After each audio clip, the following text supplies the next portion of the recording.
Hey guys, welcome back to my channel. This week I'm going to be talking about my 26-week pregnancy update. And if you're new here, my name is Ariel. I've been doing these pregnancy updates bi-weekly, so if you guys are interested, please subscribe. But to get started, the 26-week mark to me is just so special because that is when I found out I was pregnant with my first pregnancy. I'll link a video to explaining that more.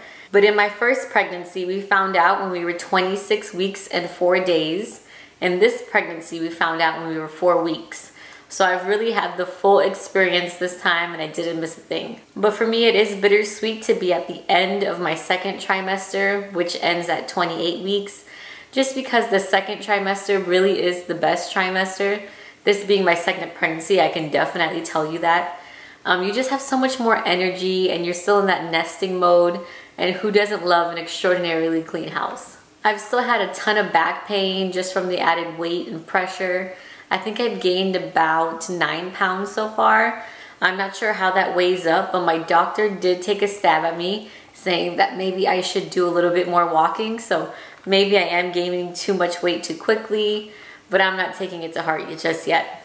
My acne has dramatically lessened. I still get the occasional breakout here and there. Still mostly on my chin, but I'm not complaining at this point because 4 weeks ago it was at a point where I couldn't even sleep, and now I don't even notice it anymore. I've actually had no cravings this week. I don't even feel to eat a particular thing even when we're having dinner. I pretty much just eat whatever's there. However, I have noticed that I've been eating a lot of carbs lately because even though I am a person who loves sweets and I am a baker, so I'm around sweets all the time, I don't indulge in them as often as people would think. But ever since I've gotten pregnant, I've only wanted bread, waffles, breakfast cereal especially. Just all of these carbs that I know will process into sugar that eventually will not be good for me. I do just feel like if I don't have enough carbs, I kind of get lightheaded and it just makes me feel better and more energetic. And that probably sounds like an excuse, but it's the truth to me. But speaking of diet, I did have my glucose test this week, which is when you go in, you drink that lemonade drink, you wait an hour, they take your blood. And I honestly didn't think anything of it. When I did that with Jackson, everything came back great, and I thought that my diet hasn't changed much from my first pregnancy, so I just assumed I would be okay. However, this week I did get a phone call from my doctor saying that my glucose levels were showing a little bit high.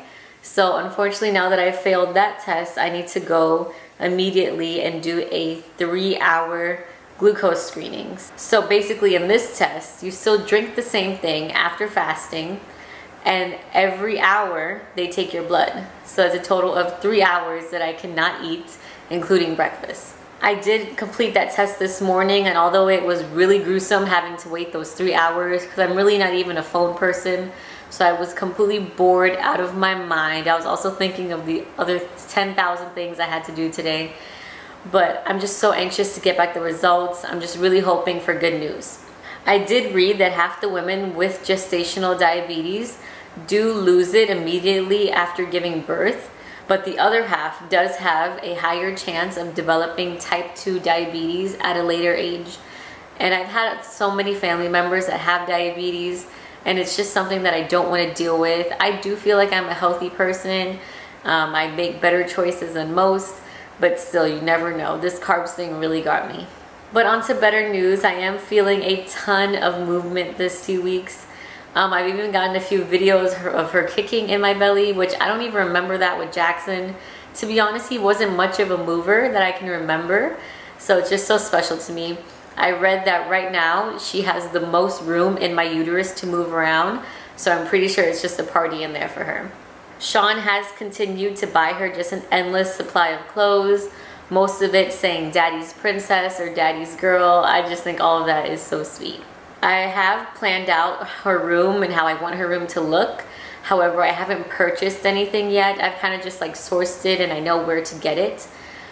We are still looking for a bigger house, so if we do end up moving, I don't want to decorate this house to just have to move into another one. But I have been busy baby shower planning, which is now 1 month away.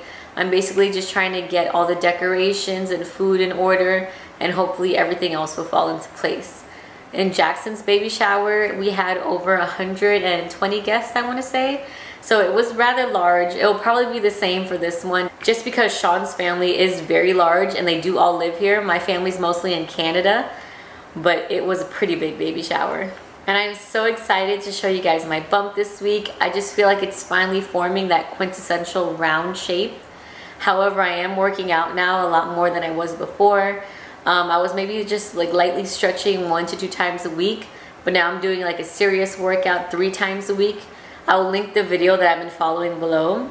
It's been killing my legs, but I just feel so much stronger and better, especially when it comes to my back. But without further ado, here's the bump.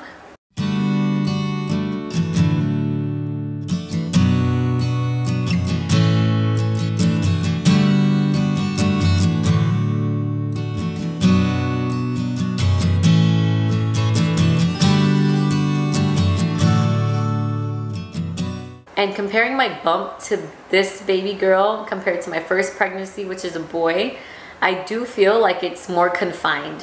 I feel like Jackson was a little bit more pushed out and she's a little bit more like turned into my belly. I don't know if that makes any sense, but really just a little bit flatter and not as pushed out. I have gotten a few questions of people asking if I have stretch marks, and to answer that, I got so many stretch marks from Jackson. I personally don't feel like I can fit another one onto my stomach.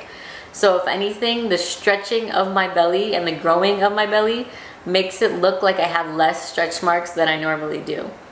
So really, if there has been more, I can't say that I've noticed. To me, it just looks like there's less because now my belly is stretching. My belly button is still in, thank God. I've never liked outie belly buttons. I know people find them cute, but I just don't like the idea of that imprint being on my clothes. Maybe that's just weird to me, I don't know. But I'm thankful that I still have an innie. As far as maternity clothes, I'm still living in my maternity leggings and mainly just larger size shirts. I haven't really bought too much. I'm just trying to wear as much as I can of what I already own so I don't have to buy too many items. I haven't noticed any additional water weight. For instance, I don't have any kind of swelling in my face, hands, or feet. My wedding ring is still a little bit loose, and my shoes still fit me as normal. But that's it for this week's video. If you guys enjoyed it, please don't forget to give it a big thumbs up and subscribe. It means so much. But until then, I can't wait to talk to you guys in my next video. Bye.